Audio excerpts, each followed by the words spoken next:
আমার বাড়ি যেই জায়গাটায়, বাড়ির ঠিক কাছে একটা বিস্তীর্ণ একটা বড় জায়গা আছে, চারিদিকে লাল কালারের পাঁচিল, আর ভেতরেরটা পুরো জঙ্গল, আর ওর ভেতরেই বেশ কিছু পুকুর কাটা আছে যেখানে মাছ চাষ করা হয়।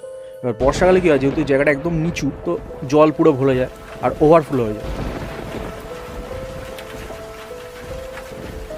সবাই কী করতো, ওই লাল কালার পাঁচিল ওপর থেকে ছিপ দিয়ে মাছ ধরতো। আমি ক্লাস 5-6 থাকতে মাছ ধরা শুরু করি, আর মাছ ধরা কিন্তু একটা ভয়ঙ্কর নেশা। তারপর যেটা হয় যে পড়াশোনার চাপ বাড়ে আর মাছ ধরা হয় না। কাট্টু এবার 2018 সাল ওই কলেজে মাঠটায় আড্ডা মারছে, তো ও বলছে জানিস আমাদের ওখানে মাছ ধরা পড়েছে, এই দেখ ভিডিওটা দেখ, কত বড় বড় মাছ এরকম দেখাচ্ছে। আমি বললাম ভাই আমি তো মাছ ধরতাম, তাহলে আমি কি যেতে পারবো?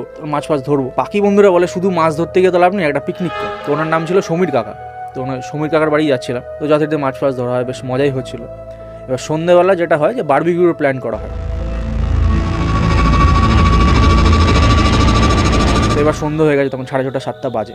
মানে আমাদের প্ল্যানই ছিল যে বিরিয়ানি অর্ডার, সমীর কাকা গিয়ে ওই 30 মিনিট মতো লাগতো একটা জায়গায় গিয়ে ওখান থেকে বিরিয়ানি আনবে। তো সমীর কাকা বলে আমরা তাহলে এখন বিরিয়ানিটা আনতে যাচ্ছি, তোরা দেখলে বস, আর তোরা কিন্তু ঘর থেকে বেরোবি না। আবার বলছে ঘর থেকে কিন্তু বেরোবি না যতক্ষণ না আমি আসছি। একটু দূরে একটা পাঁচিল ভাঙা মতো ছিল, ওই সাইডে পুরো জঙ্গল যেরকম জায়গাটা, ওখানে গিয়ে আমরা টয়লেট করছি। তো সব বন্ধু বান্ধব মিলে গেছি ওখানটা। হঠাৎ আমার পিছন থেকে একটা হাত